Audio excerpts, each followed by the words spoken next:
E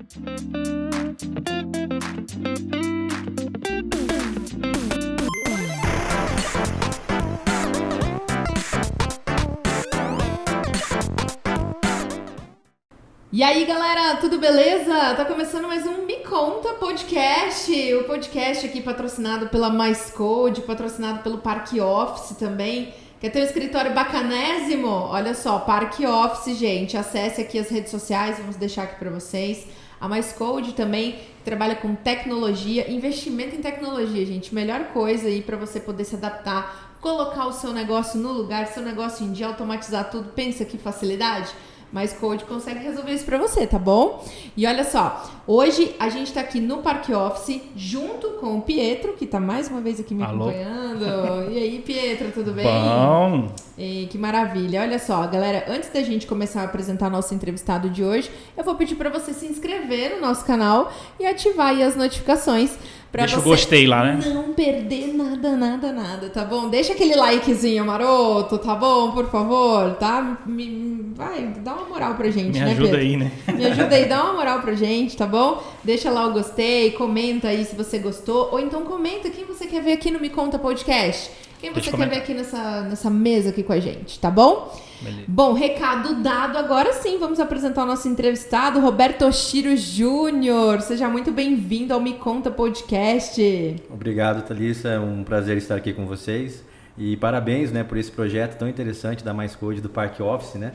Com esse projeto que eu acho que é fundamental para Campo Grande, acho que a gente está precisando mesmo. Que bacana, a ideia é eternizar mesmo a história das pessoas, e eu quero aqui começar dizendo para você que está aí vendo e ouvindo a gente no podcast, que o Roberto Oshiro, gente, ele é o primeiro secretário da Associação Comercial e Industrial aqui de Campo Grande, Mato Grosso do Sul.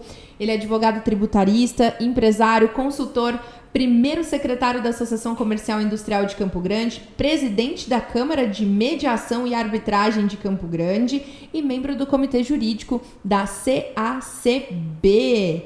Olha só, que currículo, não, Pietro? Rapaz, o que ele não faz? Eu não sei. Tá mais fácil, né?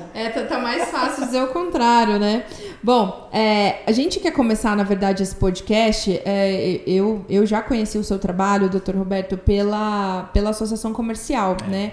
Hoje, como é que acontece esse trabalho da Associação Comercial num momento tão difícil que o nosso comércio está vivendo, né? Que a pandemia pegou todo mundo de calça curta, perna curta, né? Aquela desprevenido coisa toda, mesmo. Desprevenido de verdade. E aí a gente enxergou a fragilidade dos comerciantes e a fragilidade do sistema como um todo, até mesmo do poder público e tudo mais. Como é que está acontecendo esse trabalho hoje? Realmente é uma tarefa bastante difícil, né? Árdua até, mas é uma missão extremamente importante que a gente precisa cumprir em defesa de todos os empresários, de todos os empreendedores da nossa cidade, do nosso estado e do Brasil, né? A gente tem atuado muito forte nesse quesito, não só aqui em Campo Grande, como também em nível nacional, através da Confederação das Associações Comerciais do Brasil, que é a CACB, né? E da União das Entidades de Comércio e Serviços, que são 8 entidades que congregam esse setor lá em Brasília. Então a gente tem atuado bastante junto ao governo federal, junto ao Congresso Nacional, em todas as medidas, em todas as ações que acabaram acontecendo aí desde o início da pandemia. De fato, é que é uma coisa muito nova, pegou todo mundo de surpresa. O mundo inteiro, ninguém estava preparado para uma pandemia, né? A gente observa até as grandes organizações, a própria OMS, sem saber muito como lidar com o problema no início. Então, às vezes é fácil julgar e tacar pedra, né? Mas eu, por exemplo, que estive bem na linha de frente, né, nas negociações com quem toma as decisões, né, o nosso prefeito, no governo do estado, também lá em Brasília, você imagina a situação de quem está com a caneta na mão, de quem precisa decidir, tomar a decisão mais correta possível num momento como esse. Agora, sempre é bom que o poder público, que os nossos representantes ouçam as entidades, ouçam a sociedade, ouçam a população, né? Eu acho que quando o homem público ele ouve, ele erra menos, né? É verdade. E foi o que aconteceu em Campo Grande. A gente teve aqui no início uma situação bastante interessante, porque logo no início, né, a prefeitura já nos chamou para compor o comitê de gerenciamento de crise do Covid-19 na cidade. E isso fez toda a diferença. A gente pôde participar ativamente. É óbvio que as nossas colocações eram consideradas, mas nem sempre eram elas que davam o norte, né? Que era elas que iam ser atendidas, não era aquela solução que ia ser apresentada, porque também tinha Ministério Público, tinha Defensoria, então assim, vários setores da sociedade. E a democracia é isso, é você poder conversar, né? Você ter pontos antagônicos, você ter opiniões divergentes e você encontrar o melhor caminho, qual seria a convergência de todos esses anseios da sociedade, né? Do extrato da nossa sociedade numa democracia que é como a gente vive. Então assim, aí você consegue errar menos, né? Algumas decisões, talvez, no passado, não foram aquelas que a gente gostaria, mas a gente entendia que o momento era adequado. Quando teve aquele primeiro fechamento, no início, porque o problema sempre foi você ter o colapso do sistema de saúde. Isso. Então, logo no início, a gente fechou, né, 2 semanas, mas a gente conversou com o comércio, sentia que o movimento já estava ruim, porque mais do que o fechamento, o pânico na cabeça das pessoas, na cabeça do consumidor, ele é muito mais danoso para uma economia e para um país do que o próprio fechamento em si, do que a própria restrição em si. É óbvio que a restrição também prejudica, mas o medo, ele refreia o consumo de uma maneira tão forte que a pessoa acaba tendo uma incerteza do futuro. E quando você está com uma incerteza, você não sabe se você vai estar empregado amanhã, se você vai ter o seu salário amanhã, você só vai consumir aquilo que é básico e essencial. Necessário. Uma bola de neve, na verdade, né? Teve setores que venderam mais, como supermercados, por conta disso, itens de primeira necessidade. Só que aí depois os outros setores, todas as economias foram extremamente prejudicados. Então naquele momento a gente entendeu que era preciso fazer o fechamento, até porque já tinha uma grande defasagem no movimento econômico, 70% do movimento do centro já tinha caído, né? Então a gente falou assim, olha, se fechar agora não vai ter tanto impacto, porque a gente vai conseguir inclusive negociar aluguéis. Porque você tinha um ato de força maior que nos possibilitava, do ponto de vista jurídico, fazer negociações de aluguéis e negociações com shopping centers, defendendo todos os empresários, todos os lojistas nesse sentido, porque é um caso de força maior, né? Um caso fortuito de força maior.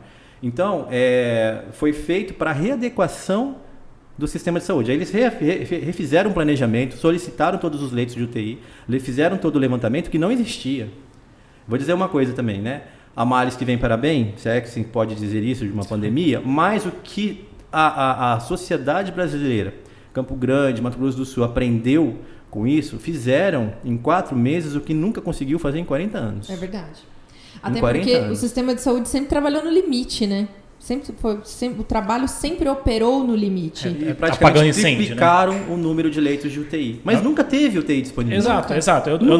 Isso não é nenhuma crítica, mas a gente sempre trabalhou no apagando incêndio, né? Então, na verdade, foi esse o tipo de gestão do SUS, e isso geral, não é Campo Grande, isso não é Mato Grosso do Sul, isso é geral. Né? Isso não é pontual.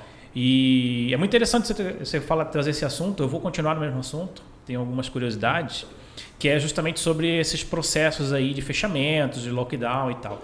E aí, doutor, você também não é obrigado a responder nada, tá? Se não quiser responder, você pode falar, vou entrar com salvo-conduto do STF. Exatamente. Parece uma CPI aqui, né? Não, mas é porque às vezes a nossa pergunta pode ser muito intrusiva. Mas não é para ser uma entrevista também tão levada a seriedade, mas eu tenho uma curiosidade, né? Que é esses processos aí de lockdown. A gente está acompanhando agora que até o prefeito deu um passo atrás, né, do que o governo falou e tal, por causa da bandeira, de qual classe nós estamos, se vai fechar ou não. E eu entendo que eu sou comerciante, né, eu sou dono de uma empresa, então eu entendo muito bem que, cara, acaba prejudicando muito essa incerteza de não saber se na semana que vem eu vou poder abrir, se eu vou poder abrir. E aí criam grupos de regras, aquele que desculpa a palavra chula até, né? Porque tem uns nomes certos para isso, mas o grupo que se trabalhar vai pegar Covid e o grupo que não trabalhar não vai pegar Covid. Porque para mim é essa divisão que se faz, né? Aqueles grupos com menos risco com mais riscos, né? Então essa é a divisão que se faz. Então, isso vem até vocês, pelo que você me falou. Isso é um acordo que vocês hoje estão conversando com o governo também, está vindo junto com a associação comercial, que eu acho importantíssima. Não só com a associação comercial, mas tem a FIEMES, né, também, que FIEMES da indústria, tem a FEComércio, tem a FAEMES, que é a FEComércio, exatamente. Não, aí tem o SEBRAE também, que eu acho que tem aí já os serviços, né, SEBRAE, pouca de participação nisso. Eu acho que é importante que todos estejam conversando, que todos os lados sejam escutados. E eu vejo que isso está acontecendo aqui mais do que em outros estados. Eu vejo Minas Gerais, que é uma cidade, né, Belo Horizonte, que eu atendo pra caramba lá hoje. E, cara, eles estão... É todo mundo fechado, não tem conversa. Então, isso a nossa realidade hoje aqui? É uma pergunta, né? Essa é a nossa realidade de estar essa conversa mútua entre todos os setores? Ou realmente a gente tem algumas decisões unilaterais aqui ainda? Pietro, de fato aqui em Campo Grande a gente virou modelo, né? No ano passado fomos a primeira cidade, primeira capital com certeza, e eu acho que a primeira cidade no país a desenvolver os protocolos de biossegurança para reabertura e funcionamento das atividades. São Paulo, por exemplo, pegou vários mapas, né, desses de procedimento para poder usar como exemplo não lá. discuta, né? porque nós somos os primeiros, inclusive, na vacinação. Né? Exatamente. Então, olha, eu vou ser sincero, eu tiro o chapéu para essa equipe da prefeitura, nossa, da Semadur, né, o secretário Luiz Eduardo Costa, o secretário de saúde José Mal, né, e a equipe dele também é muito boa, né? O pessoal da vigilância sanitária ali, a Virusca também, que ajuda bastante. Então, assim, o desenvolvimento dos protocolos de biossegurança foi fundamental para a gente ter a reabertura com tranquilidade, né? Para que a gente pudesse ter que não tivesse um contágio muito acelerado em relação à pandemia, né? Que foi o que nós tivemos no ano passado. Tanto que Campo Grande era uma cidade modelo, que você tinha um baixo índice de letalidade, né? Um baixo contágio até em relação ao resto do país, até meados de novembro, que foi assim. E, de fato, o trabalho desenvolvido aqui, até na CACB, que eu faço parte do Comitê Jurídico da Confederação, que engloba todos os advogados, os jurídicos das federações, ações comerciais de todos os estados, né, e das capitais do Brasil. Então, a gente trocava muita figurinha, o pessoal tentava colocar isso nos seus estados, não conseguia, por falta de diálogo com o poder público. Eu acho que quando o ator público, né, ele fica com essa empáfia de não ouvir a sociedade, ou então de escolher, elencar determinados especialistas, sabe? Para falar assim, não, é só a ciência é isso, o resto não é. Então, assim, para que isso? Eu acho que a gente tem que superar essa fase de sempre querer ficar nessa dicotomia um contra o outro. A gente tem que tentar achar essa convergência. Eu acho que é o que está faltando no país hoje, né? Aqui em Campo Grande, a gente conseguiu superar isso, mas teve um momento no ano passado, não sei se vocês lembram, que quase, né, foram as vias de fato prefeito e empresários. Teve uma manifestação. Na prefeitura, eu lembro. Gente, teve uma reunião, né, que o nosso presidente e o prefeito quase também entraram numa discussão. E aí a gente teve que falar assim, olha, por favor, vocês são os líderes que decidem pela toda a sociedade. Se nós aqui não tivermos harmonia, nós aqui não tivermos serenidade para tomar as decisões, como que vai estar toda a população abaixo? Verdade. Né? Ali foi o divisor de águas, a gente conseguiu fazer essa convergência, voltar todo mundo a conversar, né, e todo mundo colocar seu ponto de vista. Mas não foi sempre assim.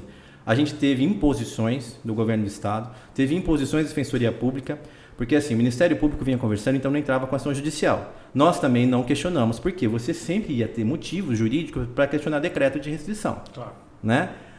Ilegalidades, inconstitucionalidades, né? Em relação, inclusive, aos direitos e garantias fundamentais do cidadão, né? Mas a gente combinou, falou assim, ó, as decisões que a gente tomar aqui, ninguém judicializa, porque são decisões que a gente vai tomar em conjunto e cada um vai se ajudar, né, um pouquinho. Foi isso dali que aconteceu. Quando a Defensoria Pública, no ano passado, entrou com uma ação civil pública, pedindo lockdown, não sei se vocês se recordam. Sim, lembro. A gente também, aí foi contra a prefeitura, a gente entrou como amicus curiae, participamos de todas as negociações, conversamos diretamente com o juiz e na mesa de conciliação. E levamos informações técnicas, né, que comprovava que o lockdown não funcionava. Em todas as cidades, em todos os estados, em todos os países do mundo em que foi feito, não houve a redução efetiva do contágio. É um vírus, ele vai se espalhar. O que precisa é mudança de hábito da população. Sim, acho que é o principal, né? Não adianta nada você fechar e as pessoas estiverem em casa fazendo festinha, né? Às vezes, festinha sim, não é festa de várias noites, não. Às vezes um churrasco no final de semana. Sim. Você acha que alguém vai ficar lá com distanciamento que se cobra num restaurante com máscara e álcool em gel do jeito que você cobra no restaurante, protocolo de biossegurança? Ou que se cobra jamais. Em qualquer lugar, em qualquer empresa. Em qualquer negócio, em qualquer atividade econômica que esteja funcionando. Então os funcionários acabavam se contaminando em casa e trazendo vírus para dentro da empresa, Isso. porque ia para o final de semana. E a gente tem aqui o hábito do tereré. É verdade. Então a nossa cultura aqui, ela tem que passar por esse processo de adaptação, né? E é isso daí que vai fazer a coisa mudar. Agora, como você disse, né? Nem sempre as coisas foram tomadas conversando. Um exemplo claro é esse último evento desse último decreto estadual, que o governador tirou a caneta da mão dele, pôs a caneta na mão de 3 consultores do Prosseguir, até porque não são nem os secretários que compõem o comitê que decidem.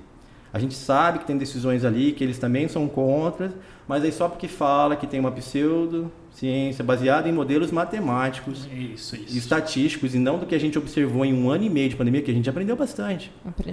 A gente fez toque de recolher no passado 20 horas, 18 horas, a gente fez tudo, a gente testou tudo, né? Testou e viu o resultado. Teve um momento que o toque de recolher, em vez de ajudar, atrapalhou. Por quê? O que teve de acidente de moto, por causa do delivery, de entrega, e as pessoas não podiam trabalhar. Então, quem que foi fazer delivery? Manicure. Pegou uma moto emprestada, não tinha habilitação, para poder pôr comida dentro de casa. Sofreu um acidente sozinha, bateu a cabeça no chão, estava internada usando uma UTI por traumatismo craniano. Exato. Não, muitas coisas mais, né? Por mais que a gente tinha teve aumentos. Isso é uma coisa engraçada. Teve muitos aumentos de acidentes de trânsito, teve aumentos de, como é que chama, de pessoas na rua, né? Que não tinha cuidado, porque hoje tem situação de risco. Não é só isso, como é que chama? Situação de vulnerabilidade? Acho que é isso, mas é o pedinte na rua. Isso. Então, teve muito aumento disso, de pessoas de pedinte na rua e tal, que não tinha mais como se sustentar fora. Nós estamos no meio de uma crise exterior lá na Venezuela, que tem muitos venezuelanos vindo para cá. Né? Também. Então, cara, juntando tudo isso... São vários casos, né, que acontecem. Doutor, eu tenho uma pergunta para te fazer. O senhor é especialista em diversas áreas, e uma delas que é relações governamentais, né? A gente falou, e o senhor frisou muito a importância do diálogo, né? Acho que isso é realmente fundamental. Quando não existe diálogo, a gente interrompe aí aquela questão da empatia e tudo mais. O senhor, como especialista em relações, assim, como é que para o senhor hoje, paradigmas foram quebrados assim na área do direito? Porque que nem a pandemia foi tudo muito novo para a área da saúde, mas também para a área do direito deve ter sido uma porrada gigante.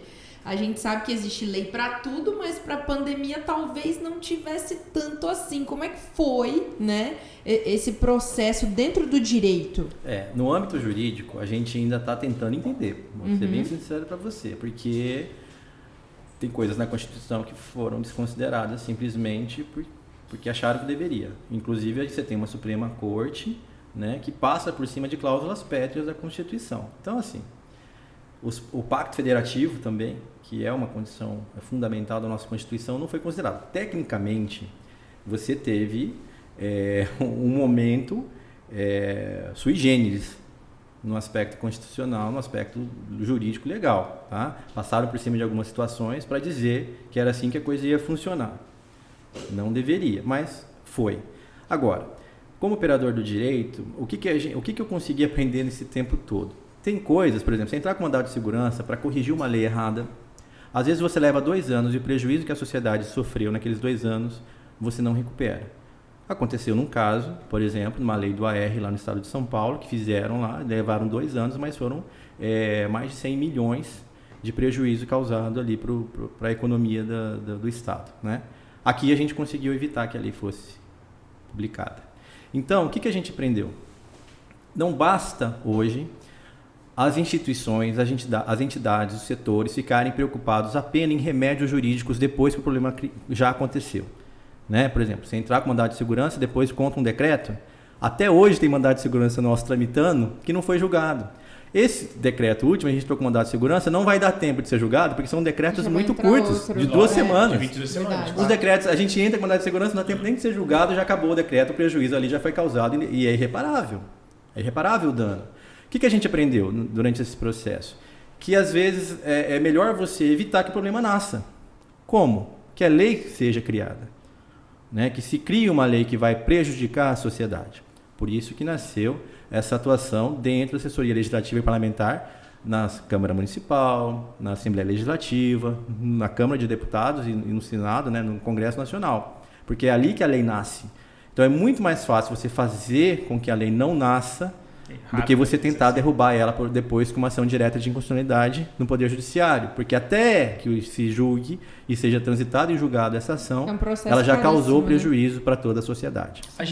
Daí que nasceu esse projeto. Só que assim, aí isso é no Legislativo, no Parlamento. E tem a outra parte, que são as relações governamentais, com o Poder Executivo ou com o Poder Judiciário mesmo. Tá. Né? Teve situações, por exemplo, que a gente conseguiu fazer, alterar, incluir alguma coisa no ordenamento jurídico, mas não precisava ser uma lei. Um decreto resolve. Né? E aonde que você vai negociar isso? Na Secretaria de Fazenda, com o Governo do Estado, com a Prefeitura, na Secretaria de Finanças, ou no Governo Federal, no Ministério da Economia, que foi o que aconteceu. O que eu ia te falar é que realmente, para quem está de fora, e aí eu não sei se uma percepção minha talvez, que a gente está colocando cada vez mais no poder pessoas que representam, exige uma representatividade, mas não tem muito estudo, né?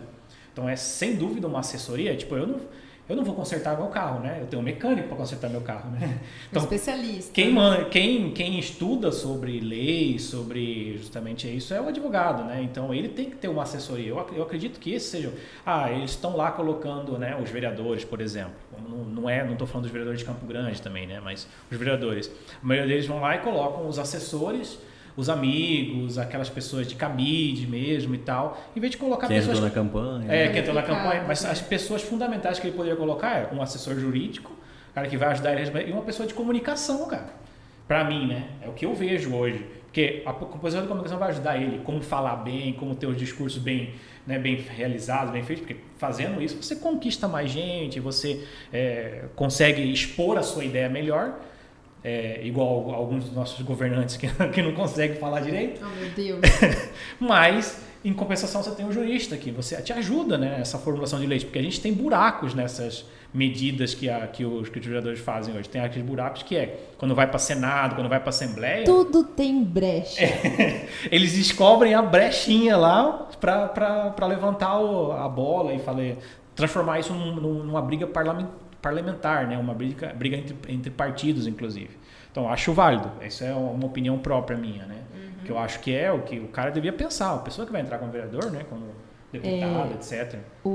Se você me permite fazer um parênteses no seu pensamento, a democracia ela é isso, né? Ela é representatividade, né? E muitas vezes não que o Zé do Picolé tenha menos representatividade do que isso que eu falei, exatamente. Do que o doutor, né? Eu acho que é isso que o Pietro está querendo dizer. Mas é muito importante as pessoas que ocupam esses cargos, tanto no legislativo quanto no executivo, terem a real noção de que é muito importante estar bem assessorado, né? Eu acho que isso é fundamental. Assessoria é fundamental. Assessorado, e aí a gente diz num panorama geral, né? Tanto de comunicação quanto jurídico, né? Para vários trâmites, na verdade, até de atendimento, né? Ao público.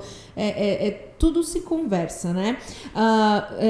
Doutor Roberto, o senhor faz esse trabalho também, né, doutor? Também de assessoria, de relacionamento, assim, dessas relações governamentais entre legislativo e por exemplo, o executivo? Eu trabalho mais na atuação para as entidades da sociedade civil organizada. Tá. Né? Eu não tenho nenhum cliente que seja deputado, vereador político, né? Ou poder executivo em si. Mas é óbvio que a gente sempre faz essas reuniões de entendimento, que o melhor caminho, né, a conciliação, a mediação, é entendimento. Então a gente sempre tenta buscar essa convergência. Como você disse, né, a democracia é feita de opiniões opostas, exatamente, divergentes. E o desafio é você saber que ali também você não vai impor a sua vontade. É uma das coisas que eu falo para os nossos clientes, né, para as entidades, inclusive. Não adianta a gente querer achar que a gente vai impor a nossa vontade de goela abaixo. Isso não acontece.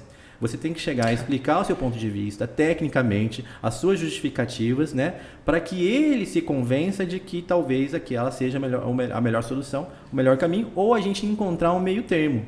Né? Porque aí tem muitas estratégias que a gente utiliza. Sim. Né? De gestão de... E às vezes você tem que lidar também com a personalidade, o perfil de cada um dos entes. Né?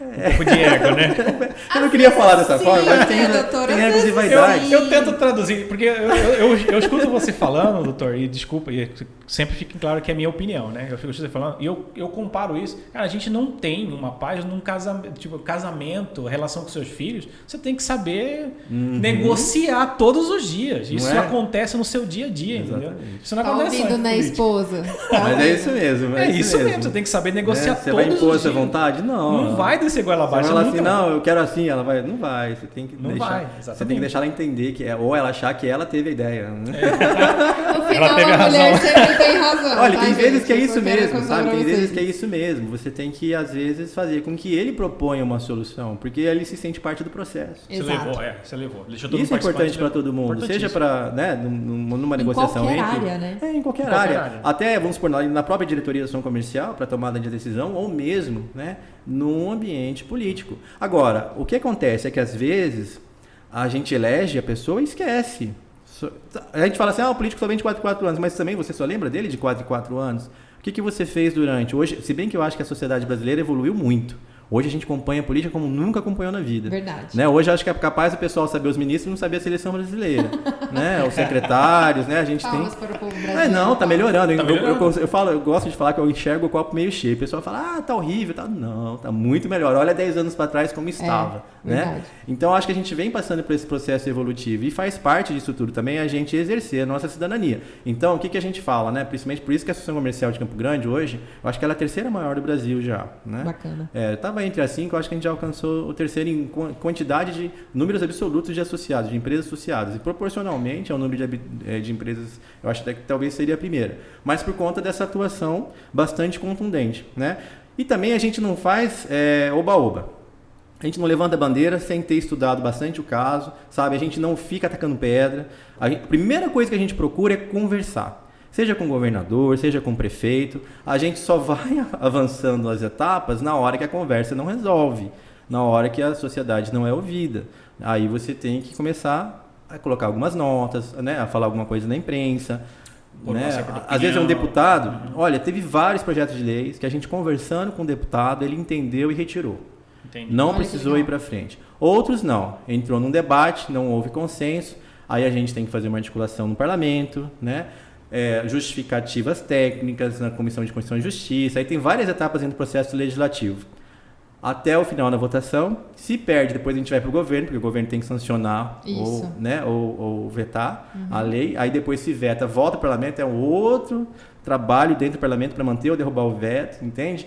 A última via vai ser o Poder Judiciário, né? Que também, mesmo acontecendo, tem conversa com os desembargadores, com os juízes, né?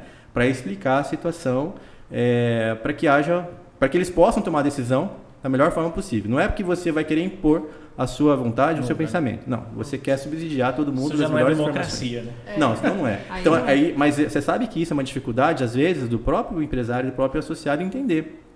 Né? Às vezes eu tenho em casa lá no diretoria e falo, gente, eu sei, mas você não pode ficar só atacando pedra, né? Ele tem o ponto de vista dele. E é natural que você tenha opiniões divergentes. Opiniões divergentes é o que faz a sociedade ser... O que cabe a gente é colocar o nosso ponto de vista e tentar mostrar que, de repente, aquele não é o melhor caminho. Aí o nosso êxito vai estar em cima desse trabalho, do tanto que a gente consegue ser convincente em relação ao nosso ponto de vista. Não só isso, né? Existem decisões que vão ser boas para um setor e ruins para outro. Isso não tem como não acontecer. Acho que a palavra é empatia, né? Todo mundo tem que ter, se colocar no lugar do outro e tentar resolver da melhor forma possível, né? É uma palavra que tá muito na moda hoje em dia, né? O pessoal tá usando muito, mas não adianta só falar a moda, né, gente? Tem que praticar, tá bom? Vamos lá, tem que praticar, melhor, né? Porque senão não dá certo, tá?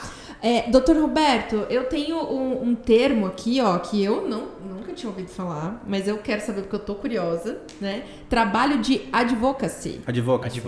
O advocacy é esse trabalho de relações governamentais, né, de assessoria legislativa parlamentar que existe nos Estados Unidos e no Brasil é pouco utilizado, né? Às vezes é confundido como um lobby também, mas não é bem isso. Não é lobby, então. Não, porque é um trabalho mais técnico, né? É um trabalho que não é só meramente você ir lá negociar vontades e interesses de determinada categoria, né? Por exemplo, já tive situações que eram situações que você tinha de dois lados, né? Setores diferentes. Vou dar um exemplo. Empresários, né? Setor empresarial, sociedade civil organizada e cartório. Que parece que, né, são muito antagônicos. Não é isso. Não é isso. Eu estive em negociações com as confederações, né, representantes dos setores em nível nacional, as associações, né? E às vezes a gente encontra o meio termo. Né? O que ele precisa? Sobreviver. O que a gente precisa? Não ter burocracia e pagar menos. É possível encontrar uma convergência? É possível. Só que precisa haver vontade de todas as partes. O que às vezes falta é vontade. E aí você tem um ou outro dirigente, um ou outro representante que fica mais preocupado com interesses individuais e particulares do que setoriais. Né? Então é isso que às vezes a gente tem que ficar lutando. Nas próprias instituições do setor empresarial acontece isso. Acontece. Na associação comercial, não, porque lá a gente não permite, né? Não, porque lá a gente não permite, Roberto né? não deixa, não, gente. Não sou eu, não, viu? O presidente Renato Paniagua, o ex-presidente o Polidoro, o Omar, Luiz Fernando Bernaim. Então toda essa equipe que passou por lá, já tinha esse posicionamento. Para você ter uma ideia, quando a gente começou em 2005 com esse grupo de pessoas, né, que pensa dessa forma, você tinha 200 e poucos associados. Hoje tem 8.400. Nossa. Porque você tinha uma associação elitizada. Hoje a gente democratizou e a maioria, 95%, é micro e pequena empresa. Então, que é quem a gente busca ajudar e defender. O MEI pode fazer parte da associação? Sim. Hoje o MEI, o produtor rural, a gente tem agora um núcleo do agronegócio que está muito bom. Você precisa imaginar, ver os projetos que tem até com Costa do Marfim. É impressionante. Parcerias com a Embrapa e tal, né, para tentar ajudar os pequenos produtores. São os que mais precisam. Os grandes não precisam muito, né? Os grandes já estão andando. A gente ajuda também, ele faz parte da associação. Faz parte, mas tem faz parte das reivindicações do Congresso Nacional, quando tem alguns projetos grandes, importantes, aí a gente precisa. Vem cá, doutor. Eu tenho 2 perguntas, mas para não sair do tema agora do advocacy, nos Estados Unidos tem também a vertente do advocacy que é de ajuda pública, né? Que, por exemplo, se une uma ação pública geral e aí o advogado tende a ajudar nessa negociação. Obviamente, ele não age como advogado nesse caso, mas age nessa negociação. Isso também faz parte hoje do seu papel. Acho que está dentro dessa... a gente, inclusive, tem convênios com o Poder Judiciário. Né? A gente tem parcerias e convênios com o Poder Judiciário inéditos no Brasil, que, inclusive, as outras associações tentam copiar até hoje. A única associação comercial no país que tem um CEJUSC, né, que é o Centro de Solução de Justiça e Cidadania, dentro da associação comercial, é aqui em Campo Grande, né? Foi uma das primeiras também a fazer um posto avançado de conciliação extraprocessual. O nosso posto ali do CEJUSC é um dos que mais contribui para o bom índice de conciliações do Poder Judiciário. Então a gente vem mantendo esse bom relacionamento. A gente tem também parcerias não só com o Poder Judiciário, mas também com o Ministério Público e com o pessoal do setor de inteligência, da segurança pública, na troca de informações, né? Porque a gente tem um banco de dados muito grande, muito importante. Então a gente vem sempre buscando essas estratégias, né, de atuação. Por exemplo, agora teve a ação do Ministério Público, né? Eu conversei com o Procurador-Geral, o Alexandre Magno, né? Antes até da entrada, a gente sabia que o Ministério Público acaba entrando, porque ele tem um posicionamento divergente do nosso. Aí a gente entrou como amicus curiae, né? E foi aceito pelo desembargador também, o Sérgio Martins, a entrada da ação comercial como amicus curiae no processo, igual foi na ação civil pública do ano passado, porque a gente leva informação, a gente participa dos debates, a gente participa da mesa de negociação, das conciliações, a gente pode fazer sustentação oral e aí ajudar numa ação pública, né, a tomada de decisão isso é legal, do judiciário. Isso é legal. Eu não sei se a minha colega Thaís conhecia um pouco desse advogado. Eu li bastante sobre isso, né? Os Estados Unidos têm essa força, eles inclusive fomentam parte do serviço de um advogado, acho que em horas e quanto que você dá para a sociedade, valoriza mais esse tipo de advogado. Não tem, né? Aqui não tem muito isso, nos Estados Unidos tem muito disso.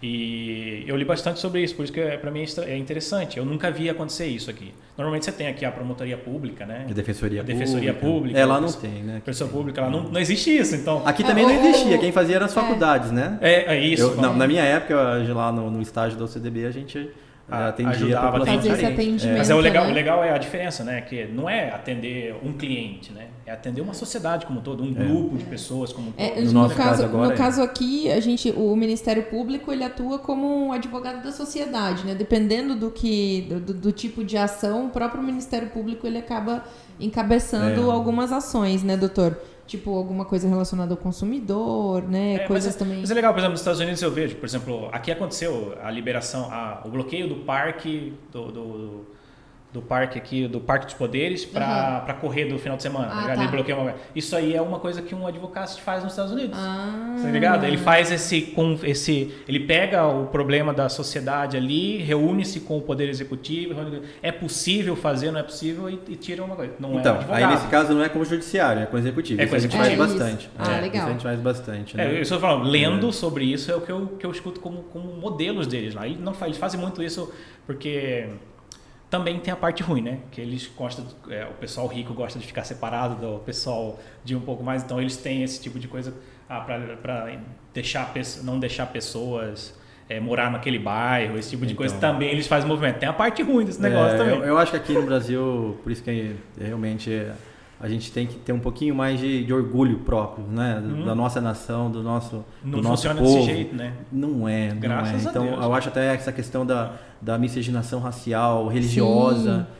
É uma mistura, né? É único. O Brasil é o pessoal único. vem de fora. Real. Às vezes vem gente do Japão que a gente recebe aqui também. Nossa, eles falam isso, sabe? É diferente. Verdade. Aqui nós estamos Né? falando E de o Japão, sorriso, a festa já... Bom, A festa tá grande. vou entrar nesse assunto. Então, o Roberto Oshiro, ele é o quê? Ele é Nisei? Ele é Sansei? O que ele é? Sansei. Sansei, olha Meu só. avô veio do Japão, direto do Brasil com 18 anos, aqui para Campo Grande, inclusive. De Okinawa. Meu bisavô também, né? Meu bisavô veio para cá, depois meu avô veio com 18 anos, ali se instalaram na Chácara Vendas, ali no bairro Hoje já é Produtor cidade. também.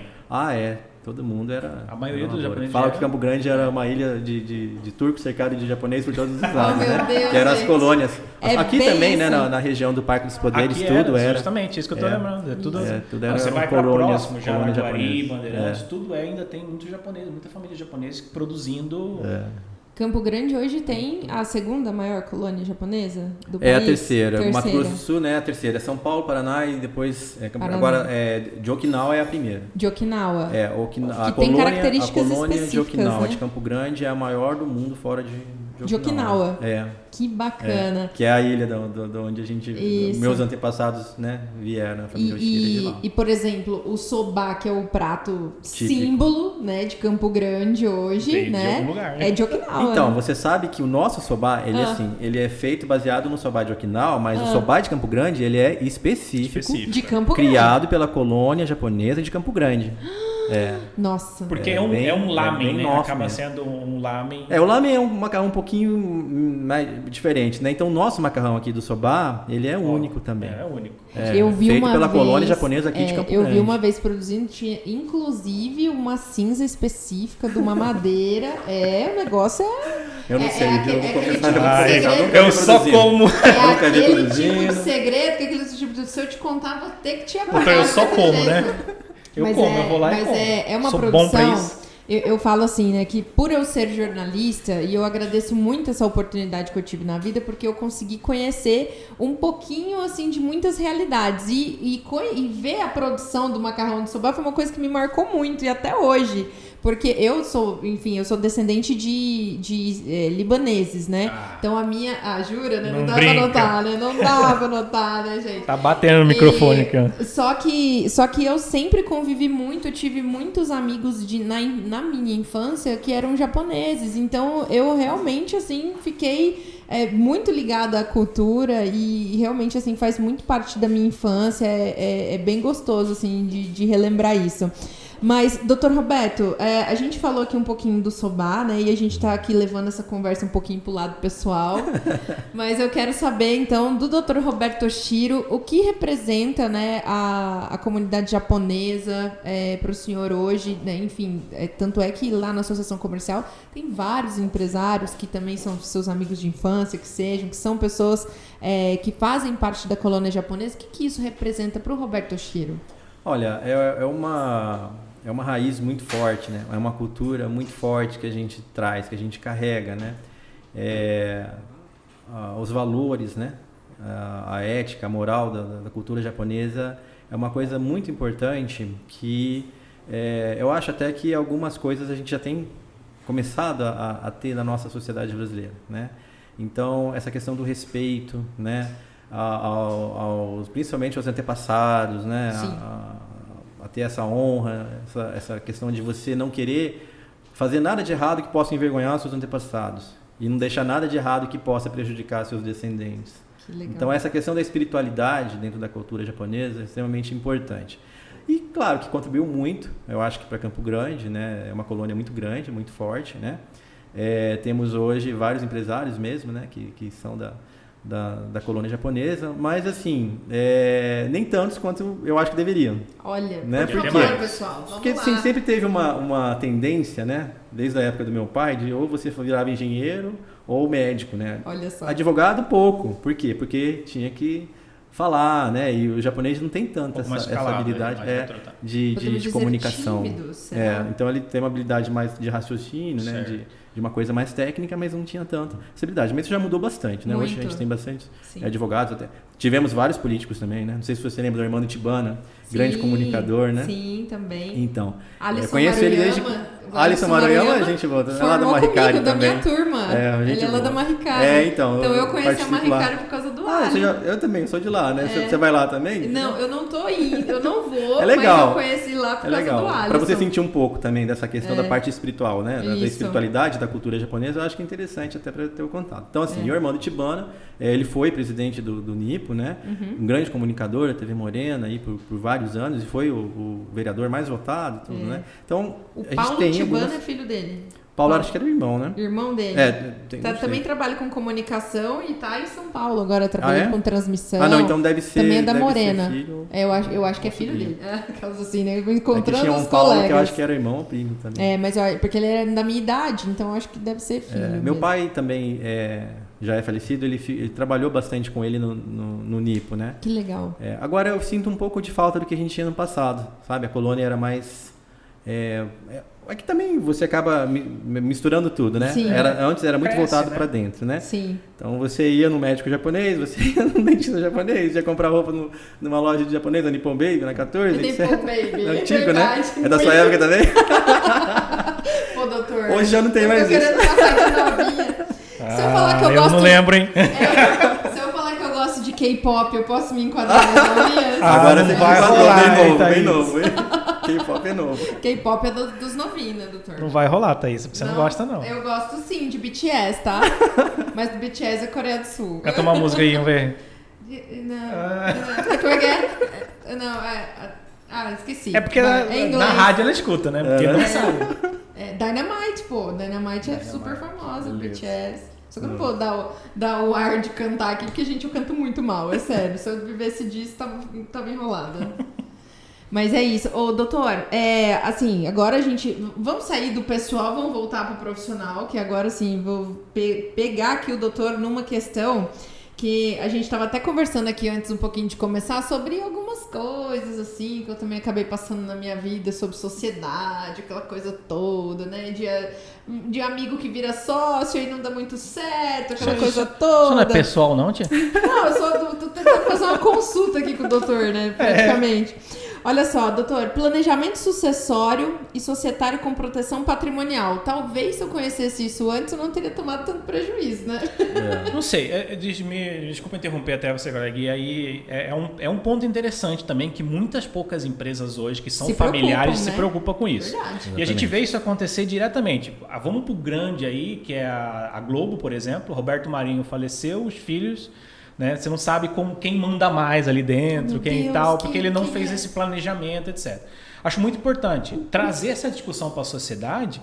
É uma coisa muito que necessita, porque a gente está em Campo Grande, a maioria das empresas aqui é familiar. Sim, exatamente. Você tem esse dado melhor do que eu. É verdade. 92% das empresas são familiares.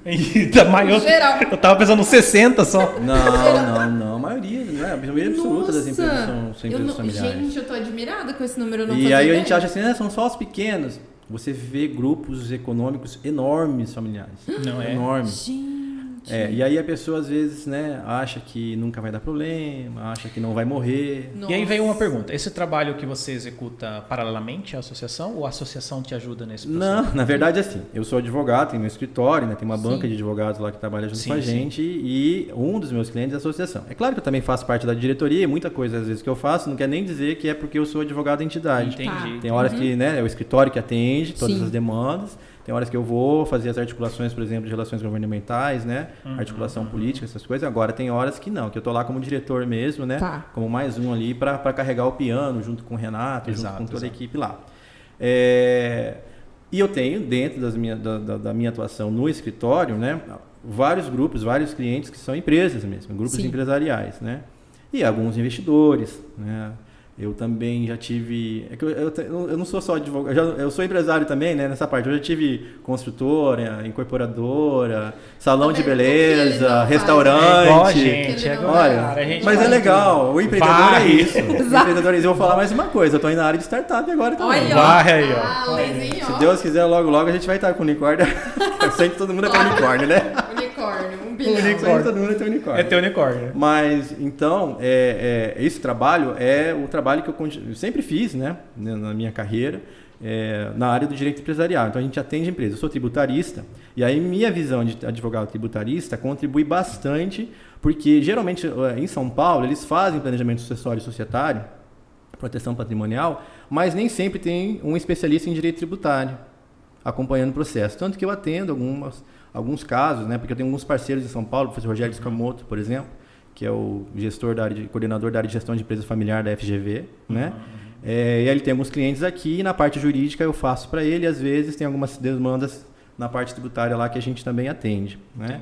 É muito comum mais aquele ambiente. Aqui é uma coisa que começou de um tempo para cá, de alguns anos para cá começou a ter mais preocupação e as pessoas querendo fazer, né?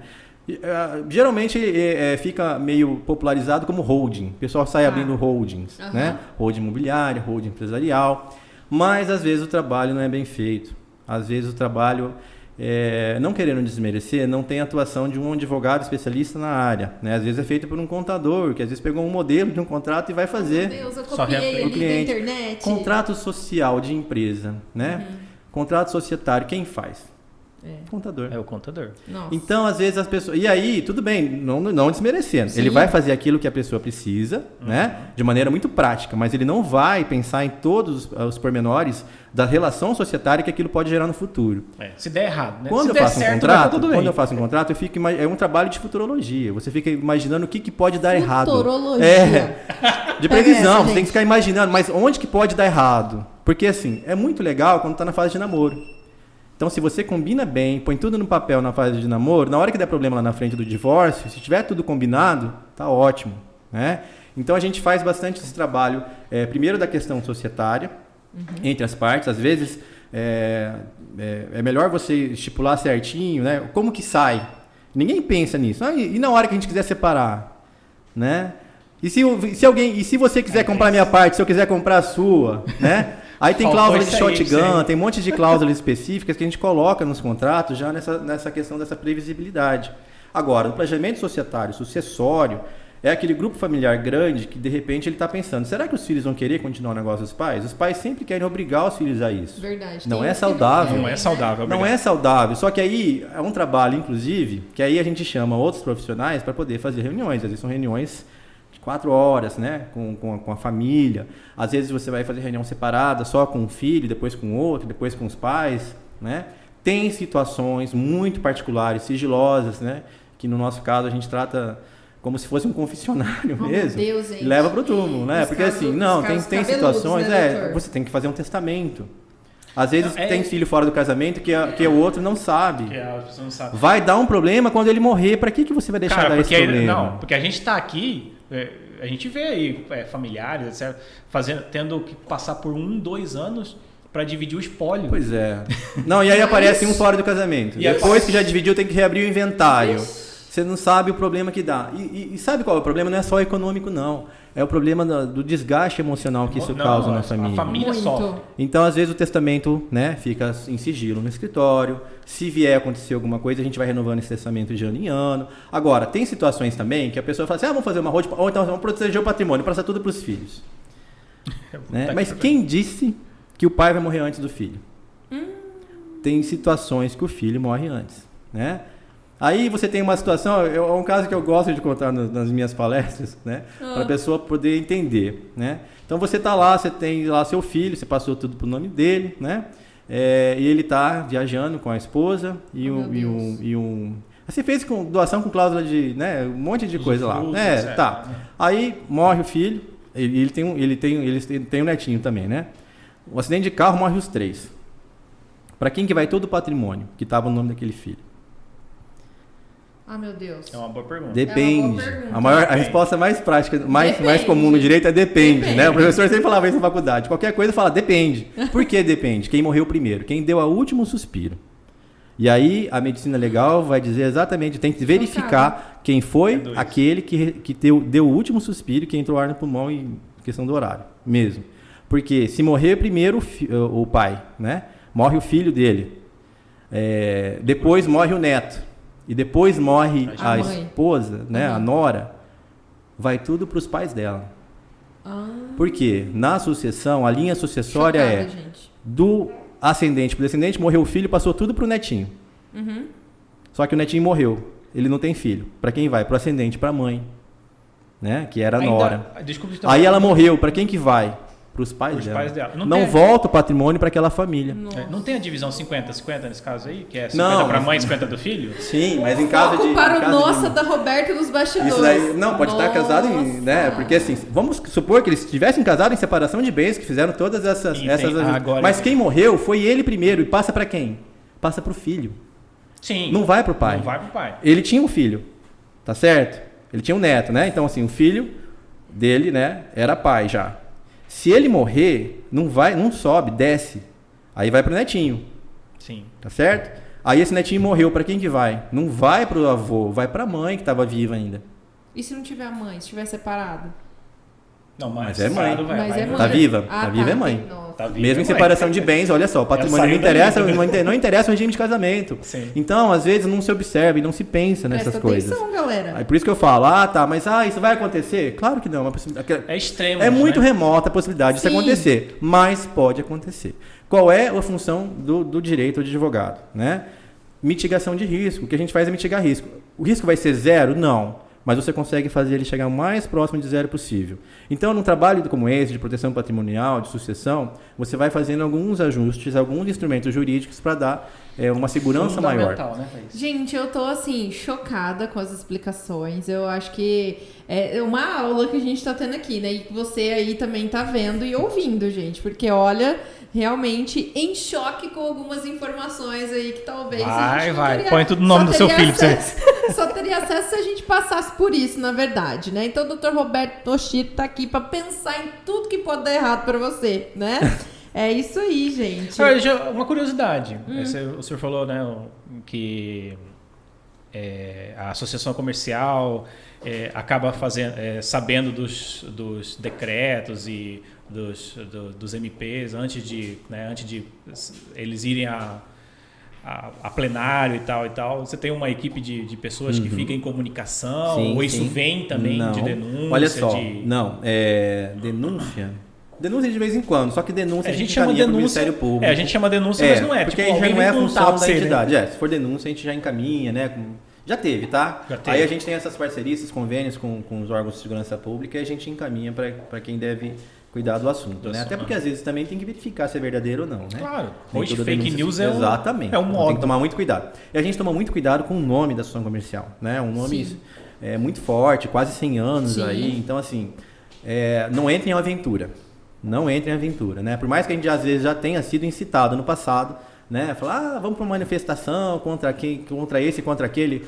Questão partidária não entra dentro da entidade. Legal. A gente vai com as bandeiras nossas, né? Da livre iniciativa, né? Menos impostos, mais segurança, menos corrupção, menos impunidade. Então, aí foi o que o Polidoro desenvolveu na época dele e isso daí a gente vem levando até hoje. Então, só que a gente tem uma equipe, a gente tem alguns convênios, a gente fez convênio com a Câmara, com a Assembleia Legislativa, para que os projetos de leis que entrassem, fossem relacionados ao setor, pudessem ter comunicação. Mas, mesmo assim, nem sempre funciona. E projetos muito importantes, às vezes, caem de paraquedas em regime de urgência. Por exemplo, aumento de imposto. Não vai avisar, a gente tem que ficar muito ligado. Então, a gente tem algumas parcerias também com alguns parlamentares, para que, caso isso ocorra, a gente possa ter essa possibilidade, né, de chegar lá e fazer alguma ação, né, em relação àquilo que a gente precisa. E no governo e na prefeitura a gente tem um canal de comunicação muito bom, mais na prefeitura hoje, né? Tanto com o gabinete do prefeito, quanto com a Secretaria de Finanças, com a Semadur, com a Secretaria de Saúde, com a Getran. Então a gente tem um canal de comunicação, um diálogo muito aberto e muito saudável. E por isso a gente gosta de manter esse relacionamento. Não adianta você sempre chegar lá querendo atacar pedra, né? Querendo discutir, xingar. Não resolve. O que isso vai resolver para o associado na ponta, para a sociedade na ponta? Às vezes vai ser bom para o seu ego, né? Você fala assim, estou defendendo o lado correto da coisa. Batendo, mas aí, o que você conseguiu fazer de fato? Exatamente. O que você conseguiu produzir? Imagina numa situação como essa, se a gente começa a bater no Ministério Público, para quê? Não é muito melhor a gente conversar para tentar entrar no consenso e aí o procurador-geral chamar uma audiência de conciliação? Sim. Né? E a gente possa participar disso, então é muito melhor. A mesma coisa, você vai bater no secretário de saúde, mesmo sabendo que às vezes ele, né, não é, a gente acha que ele não está correto, a gente tem um posicionamento diferente, mas para que você vai levar a relação para um nível que não vai produzir nenhum tipo de resultado? E a gente está num momento de sociedade aí, comentário, né? Uma sociedade que as pessoas estão muito no bater, né? E param de conversar, né, cara? A internet tá chata, né? A gente fala assim, porque as pessoas estão muito intolerantes a algumas coisas, essa é a palavra. Né? E realmente não abrem para diálogo, né? E isso é muito terrível.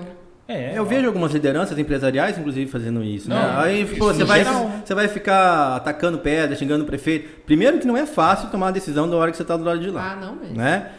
Saber, poxa, tá morrendo gente, você tem essa situação da economia, você tem que balancear tudo isso. Não é fácil. Ele é empresário, ele sabe que ele difícil mandar alguém embora. Tem que gerir uma cidade também, né? Não é só um setor que ele precisa ouvir. Agora, adianta você ficar batendo, em vez de tentar conversar, de tentar achar um entendimento, o melhor caminho para todo mundo? Então é isso que a gente busca fazer nesse trabalho, né? Doutor, ainda nessa questão de diálogo, de conversa, né? O senhor foi uma das peças fundamentais aí dentro da lei complementar junto com a Cefaz, né, para que pudesse, né, ter o IENES com inscrição estadual, que é a questão, por exemplo, do Parque Office aqui, né, que é as empresas, né? Dos coworkings, que é uma muito a inscrição estadual virtual, né? Virtual, justamente por conta dessa situação dos coworkings que cresce muito aqui em Campo Grande. E aí, como o senhor falou de startups, isso aí é fundamental. Pois é, nosso ambiente de inovação aqui deveria ser muito melhor. A gente está lutando por isso ainda. A gente já conseguiu avançar. Então, como é que foi isso, né? Já estavam tentando, né? O setor já estava tentando isso há alguns anos, fazer uma lei, né, que pudesse viabilizar as inscrições virtuais em coworkings, né, para as empresas, inscrição estadual, porque as municipais acho que já tinha conseguido, né? Mas eu enxergava de uma outra forma. Eu achava que não precisava de uma lei, né? Por quê? Porque eu sou tributarista, eu entendo da legislação, sabia onde se encaixava esse problema dentro do ordenamento jurídico. E para mim, no meu ponto de vista, não precisava de uma lei passada pela Assembleia Legislativa. Resolvia com um mero decreto. Né? Porque para mim estava no decreto do regulamento do ICMS o problema dentro do sistema da Secretaria de Fazenda. Aí, em conversa com o secretário, né, o Dr. Felipe Matos, que para mim também é uma pessoa muito sensata, né, aberto ao diálogo, ele ouve bastante, né? E aí ele entendeu as nossas reivindicações para o setor, e aí a gente começou a conversar com o pessoal técnico da Secretaria de Fazenda, né? E ali que é, às vezes, o mais difícil, você convencer os técnicos ou encontrar soluções em conjunto com eles que possam resolver o problema, né? Não adianta você dar murro em ponta de faca. Às vezes, as pessoas, as entidades chegam lá querendo impor ou falando que ele está errado. Não é. Ele tem o posicionamento dele. Eu sei porque eu já trabalhei também, eu fui julgador do Tribunal Administrativo Tributário do Estado, né? Do TAT, que é onde julga, em última instância, os processos administrativos.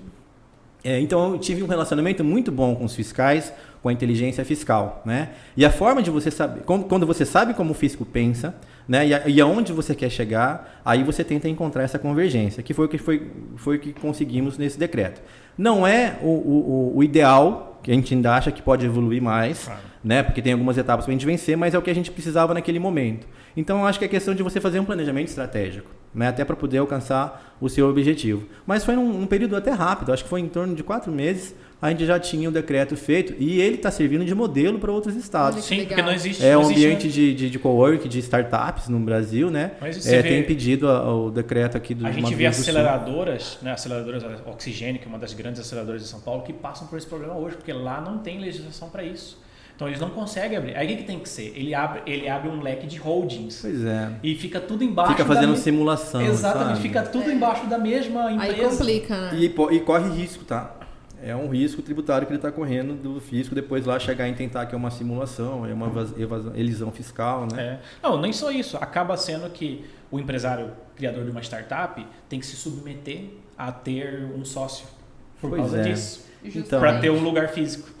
Então, eu acho assim, é uma coisa que a gente avançou, mas tem muito mais que a gente pode avançar ainda no estado do Mato Grosso do Sul. A gente já está pedindo para o secretário uma nova reunião para continuar com aquilo que a gente precisa aqui para melhorar o ambiente de inovação. Joinville, Santa Catarina, né?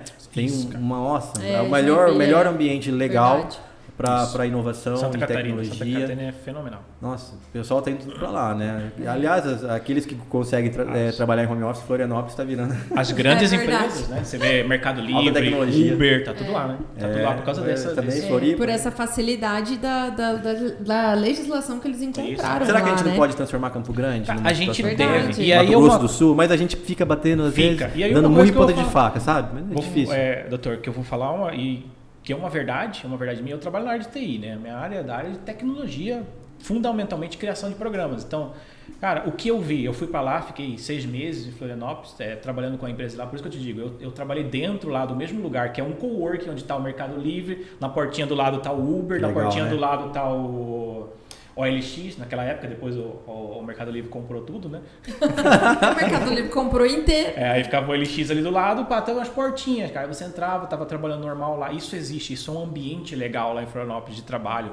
E o networking que você faz? Cara, isso era fundamental. Você tomava café com os caras do Mercado Livre, tá ligado? Aí acontecia isso. Eu fiquei bastante tempo lá trabalhando com uma empresa lá de desenvolvimento. E o que acontecia é que eles não têm profissionais. E Campo Grande, cara, exporta profissionais a rodo de tecnologia. Verdade. A gente tem boa aqui faculdades muito boas. Eu tenho o meu irmão que está no Canadá trabalhando para a Amazon, por exemplo, desenvolvendo. É desenvolvedor de software. E o Canadá está contratando, E eles estão contratando ainda. Estão doidos para... É isso. Então, cara, isso que é uma coisa que o campo-grandense não vê na área da comunicação, por exemplo, a gente vê muito as vagas, por exemplo, de TV, de rádio, se transformando em UX, né?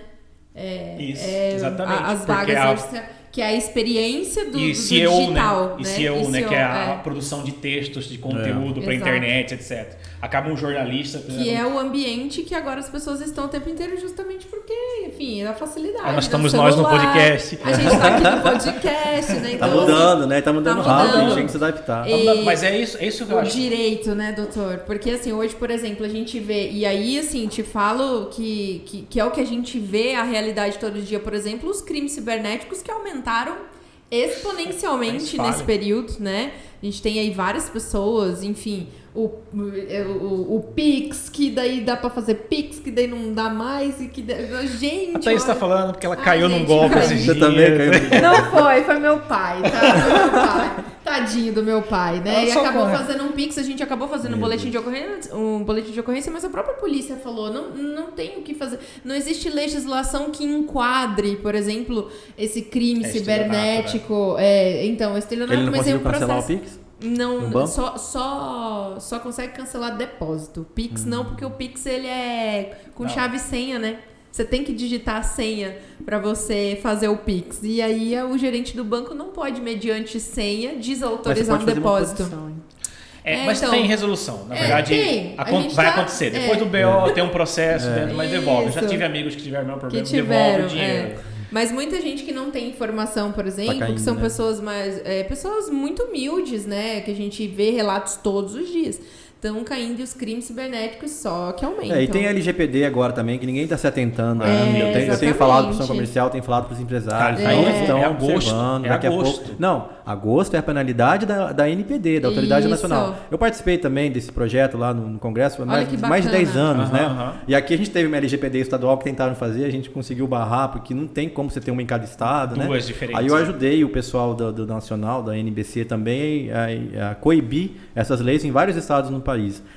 Aqui, o problema é o seguinte, a lei já está valendo, se alguém se sentir lesado, ele já pode entrar com uma ação indenizatória. Desde março, se não me equivoco, né? De danos morais. Desde março tem a validade, de agosto do ano passado.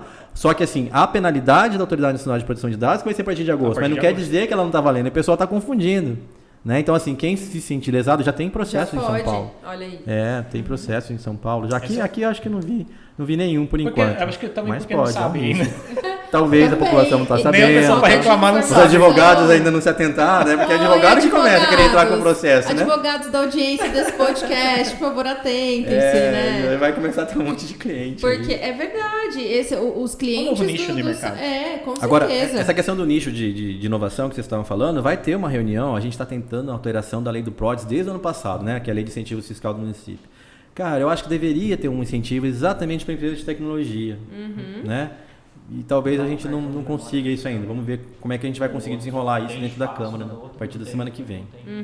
Que bacana. Bom, a gente vai caminhando aí pro final do nosso podcast, né, Pietro? Você tem mais alguma pergunta para fazer pro doutor? Paz, eu tenho um monte de dúvida. Eu também tenho, mas olha só, o pessoal tá ouvindo o podcast, né, gente? A gente pode fazer depois uma segunda rodada com o doutor. Se o doutor te quiser. Roberto, lógico, gente. Traz só aquelas dúvidas mais cabeludas. Eu acredito, porque olha, esse lance, pra mim, por exemplo, de crime cibernético, olha, eu vou te falar, é uma coisa que eu tenho muita dúvida. Muita dúvida mesmo. Mas na área da associação comercial mesmo, tem coisas e movimentos, né, vamos dizer assim, da associação comercial que são fantásticos. Fundamentais também. Fundamentais. Não sei se é na associação comercial que tem o Serasa lá dentro, né? É o SPC. O SPC, o nosso né? SPC, então, é o único. Eu acho que é a única, não sei se é a única associação comercial que tem esse convênio tão próximo. Não, o da Boa Vista Serviço, o SCPC, é sempre ligado a alguma entidade, né? Porque legal, eu já tive o problema, né? Fiz uma pós-graduação, ficou uma parcela em aberto. Na verdade, não que eu não paguei. Eles não deram baixa na parcela. Nossa. Eu entrei, eles falaram, não, beleza, já baixamos. Aí eu fui lá, conferi se estava baixado, todo mundo. Cara, foi muito rápido. E sempre a SPC foi filona para você. Não, avançou muito a tecnologia, né? Hoje vai lá quem não consegue acessar a tecnologia, porque hoje você consegue fazer tudo pelo celular. Internet. Essa é outra mudança de paradigma boa que a gente pode conversar no outro momento. Antigamente você levava o RG lá, o CPF, a moça digitava e tirava. Mas você sabe que tem um volume grande de pessoas que passa lá todos os dias, mais de 1.000 pessoas, porque não consegue. Aí vai direto lá, a gente ajuda até a pessoa, às vezes, não tem instrução, não consegue nem saber aonde está devendo, não consegue nem saber o que tem que pagar. Nós estamos numa sociedade de transição, né? Ainda estamos nessa sociedade de transição. De pessoas que estão saindo da tecnologia e começando a...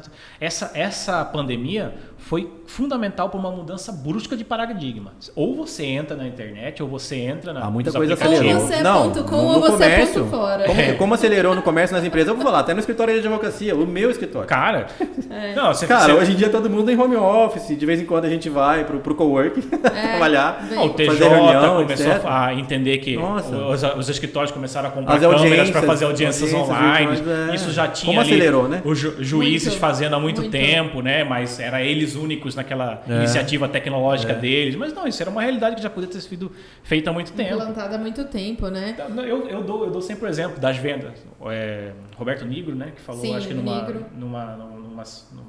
num podcast dele também, há umas 2 semanas, ou semana passada, se não me equivoco, falou a nova máquina de venda é o WhatsApp. E quem não percebeu isso ainda, bicho, pode voltar para... A ferramenta de comunicação hoje é o WhatsApp. Isso é um perigo ao mesmo tempo. Bem utilizado. Tem que ter pelo menos 2, né? Acho que o Telegram podia... a pessoa podia usar 2, né? Porque sempre quando dá problema no WhatsApp, a gente vai pro Telegram, né? Mas só quando dá problema. Você tem que ter mais de uma ferramenta, mas a que tá dando certo, você deixa ela como principal. É que tem mais penetração, né? Você tem um backup. E tem mais facilidade também, né? Você tem acesso... Todo mundo praticamente tem o WhatsApp, né? E aí também tem o Signal, também tem muitas pessoas que utilizam mas é o Signal. pouco, hein? Acho que é mais o Telegram. Telegram acho que é muito grande. Gente, os meus chefes todos usam o Signal. Não, olha, eu tenho Thaís também. Maluf. E diz que é o mais seguro, tá? E aí eu tenho que usar o Signal, porque os meus chefes só se comunicam comigo pelo Estão com Signal. medo de vazar alguma informação aí. Eu acho que não é nem isso não, é mais por segurança mesmo e pra criar alternativas, né, pras pessoas. Não precisa ser só o WhatsApp também, não precisa, né? não. Fica na mão de um só é o perigoso. Então, exatamente. Eu acho que esse é uma grande questão. A gente sempre passou, na verdade, por momentos em que a gente ficou na mão de Facebook mesmo, foi o YouTube, primeiro. até agora YouTube não teve agora, outra, né? não, a gente teve o Vimeo que tentou. Vimeo tentou, né? Foi lá no YouTube Gente. comprou. Mas voltando, a gente tá indo pro final do nosso podcast, né, Pietro? É isso aí, tá aí. Esse meu amigo, muito obrigada por você mais uma vez estar aqui junto Tamo junto. comigo. Eu tenho aquelas dúvidas de sempre. A gente tem muitas dúvidas, na verdade, né? Eu acredito que o doutor falou uma coisa muito interessante e a gente estava aqui falando sobre isso mesmo, que como é difícil muitas vezes as pessoas entenderem o mundo do direito, né? Que é um mundo que muitas vezes as pessoas não têm acesso. Eu também, assim, pelo pouco que a gente sabe o conheço, básico, né? Básico. A gente vê que a gente não sabe nada. Cara, é só você comparar. Só que são dois mundos, viu? Porque assim, o direito é muito amplo, né? Aí você tem a parte jurídica, né, que é o normal de todo advogado, e aquilo que não te ensinam na faculdade. É essa questão da parte do processo legislativo, de como, né, da criação de leis, do ordenamento jurídico, da hierarquia, de normas. Eu vejo em outros países, por exemplo, e aí eu não vou muito longe, né? Eu vou à Argentina. Eles dão uma qualidade ou dão um interesse específico à faculdade de ciências políticas, que não é o advogado, mas é o cara que está se formando para ser um político, né? Mas ele estuda leis, ele estuda junto com o advogado, inclusive. É a mesma lei, dentro do legislativo, né? Exatamente. Mas ele tem uma formação. Até porque, gente, para falar mal, você tem que entender o que está acontecendo lá dentro, tá bom? E saber qual processo você vai levar se você falar mal porque, também. olha, eu vou te falar uma verdade. É bem complicado você ficar aí, porque fez isso, porque fez aquilo, mas você nem sabe como é que é o processo interno, gente. Então não adianta sair falando mal muitas vezes do prefeito, falando mal muitas vezes das outras pessoas que administram, se você não conhece o processo, porque existem partes ali dentro que precisam ser cumpridas e que não tá ali na vontade do cara para assinar, né? Precisa ter todo um trâmite para ser feito. Você tem Tribunal de Contas fiscalizando, você tem Ministério Público, você tem associações que estão interligadas e isso tudo faz com que muitas vezes a gente criou-se mecanismos de controle. Exato. Também, justamente para ninguém roube mais. Lei de responsabilidade fiscal, eles têm que é um empecilho. Tudo, gente, tem muita coisa. Aí fala assim, por que o vereador, o deputado não cria uma lei para acabar com o imposto? Não pode. Gente, tem que ser de iniciativa do Poder Executivo. É verdade. Porque a lei de responsabilidade fiscal não permite. Se você reduzir algum tributo, você tem que falar de onde que vai sair o dinheiro para fazer a recomposição da receita. Exatamente. Tá mesmo, isso vai como que vai impactar aquilo? Você vê cidade pequena, por exemplo, que a única empregadora é a prefeitura, né? Pois é. E aí tem a responsabilidade fiscal que ele só pode 50% do orçamento. É outro problema, né? Tem municípios, às vezes, que eles não são sustentáveis, né? É outro problema do Brasil. Tem a prefeitura, exatamente. Do Brasil que eu acho que e aí chega a lei da enxugar a máquina, né? É um desafio. Na verdade, o poder de compra do poder público ainda é muito grande, né? Isso eu acho que em todas as esferas, né? Seja ele no federal, seja ele no governo, seja ele na prefeitura. Ele faz girar a economia. O poder de compra... quando ele lança um pacote de 1 bilhão de obras... Sim. Vai movimentar a economia. Exatamente. Ele é responsável de um grande movimento de economia. Exatamente. Deveria ser o privado, né? O ideal é que o privado seja porque ele faz isso com dinheiro do... Com o nosso dinheiro cidadão. E a gente sabe que o povo brasileiro é um dos povos que mais pagam impostos, né? A gente sabe proporcionalmente ao PIB é o maior. Ao que a gente tem de renda, né? A gente trabalha 3 meses no ano inteiro para poder pagar os nossos impostos, né? Essa é mais ou menos a conta. E o mais injusto é que quem recebe menos paga mais, sabia? Porque acha que não, porque eu não pago imposto de renda, nada, mas vai ver o imposto sobre consumo. Nossa, muito alto. Que é o câncer, né? E aí vai tudo sobre a população de baixa renda. É imposto sobre imposto, que eu acho... Pois ainda é esse é uma outra história, tá? Porque tá tramitando lá a reforma tributária, que a gente tá atuando há mais de 10 anos. Vai dar um jeito nisso. Não, é sério, eu tô falando com o Marco Sintra, né? Que era do Ministério da Economia. É muito complexo. A gente vai fazer alguma coisa, porque não dá mais. Quem não entende é o pior, né? O pior é isso que você falou. Não, estão querendo aprovar estão querendo aprovar uma reforma tributária, até na Associação Comercial, na Confederação das Associações Comerciais, a gente recebeu pressão de estados grandes demais né, aprovamos uma reforma tributária que ia ser péssima para o Centro-Oeste, péssima para os pequenos. Ia favorecer as grandes indústrias de São Paulo e o mercado financeiro, que é a PEC 45, que era essa que ia ser aprovada lá, que era do Maia, né? Então é meio complicado. Eu lembro até hoje de um dia que falaram assim pra mim, você leu isso daqui? Aí eu fui ler, estavam falando até de taxar a transição online do banco. Pra gente fazer qualquer coisa no banco online, seria tipo mas taxado. Hoje o Pix já é taxado para as empresas, não para pessoa física. Já é uma espécie de CPMF que não está indo para ninguém, está indo para o banco. E mais caro, né? Na verdade isso é spread, né? Isso não chega... Isso é spread. Não é, entendeu? Então assim, tem coisas assim que é um absurdo. É um absurdo. E aí você vai lá e os lobbies... Né? Os lobbies do sistema financeiro é muito forte dentro do Congresso Nacional. Claro. Né? Com certeza. Só que agora a gente está grande também, junto com o pessoal do agro. Agora, a segunda maior frente parlamentar é a do setor de comércio e serviço. No parlamento. Isso é bem importante. Começar a lançar mais cooperativas. Se unir a agro junto com o comércio e serviço, as duas frentes parlamentares, aí a gente ganha do sistema financeiro. Tá tudo dominado. Só que às vezes o peso é outro. Então vamos, Thaís. Eu acho que é isso aí. A gente vai ter que chamar o doutor outra vez pra gente conversar. A gente bate papo agora sobre outros assuntos que não são dele. Gente, pensa, o doutor aqui super também, dentro da cultura japonesa aqui em Campo Grande, nobres amizades, inclusive amizades em comum, né, gente? Mas, a gente quer agradecer. Que ele gostava de bacon também, né? É verdade, que ele gostava de bacon. Mas esse é um assunto que a gente não vai comentar aqui, gente. Não, isso aí é conversa de bastidores. Inclusive já me ofereceram dinheiro pra contar essa história, mas eu não tô querendo fazer vale isso. Não vale a pena, não mesmo. Bom, gente, eu quero agradecer demais aqui, primeiro, a Mais Code, que é responsável pela estrutura desse podcast. Muito obrigado, Pietro Navarro, por confiar também no meu trabalho, confiar aí no trabalho da galera que faz parte desse podcast. Agradecer o Parque Office, né, na pessoa da Roberta, que está aqui, que acompanha. Esse espaço é maravilhoso. Esse espaço é maravilhoso, viu, gente? E, pode ser também o seu escritório, tá? Se você quer um escritório topzera para você fechar aquele negócio da sua vida, o Parque Office é o lugar, localizado numa das áreas mais nobres de Campo Grande, tá? Tá com site novo, bonitinho. Que lindo, né, gente? Você pode entrar, então a gente vai deixar aqui o site do Parque Office para você e as redes sociais também, assim como da Mais Code. Eu quero agradecer demais também o Bruno Navarro, nosso editor maravilhoso, que faz o negócio girar todo. Também as meninas da Triarte, que são responsáveis pela identidade visual desse podcast que você está ouvindo. E nosso convidado, né? Nosso convidado, Dr. Roberto Oshiro Júnior, né? Dr. Roberto, deixa uma mensagem para todo mundo que está assistindo o podcast aí. Enfim, né? E que nem a gente falou, o senhor vai ter que voltar, não vai ter jeito. Bom, quero agradecer, né, o convite da Roberta, do Parque Office, né? E eu vou até indicar também, viu, gente? Olha, fecha negócio mesmo. Aí, viu, gente? De verdade, eu já experimentei, é fantástico, é maravilhoso. E se você ainda não experimentou, vale a pena. Experiência, né? Agradecer a Mais Code também, né? Pelo convite aí, a Thalissa também Obrigada, doutor. por essa oportunidade de poder estar falando um pouco aqui. Parabéns pelo projeto, né? Eu acho muito legal. E que cada vez mais a gente possa ter essas iniciativas aqui em Campo Grande, né? E vamos nos dar as mãos, né, para ver o que a gente pode fazer para melhorar cada vez mais a nossa cidade, o nosso estado, né? Nesse ambiente de inovação, de tecnologia, de startup que a gente precisa tanto para que os nossos talentos continuem aqui, né? Campo Grande acho que é uma cidade tão linda e maravilhosa, tão boa de se viver, dá para exportar, né? Tanta gente assim, cara. Pois é, e a gente pode desenvolver muita coisa aqui e melhorar o nosso ambiente. O que a gente não pode é desistir. Só Amém. Isso. Verdade, maravilhoso. Então a frase do Dr. Roberto para você não desista, hein, gente?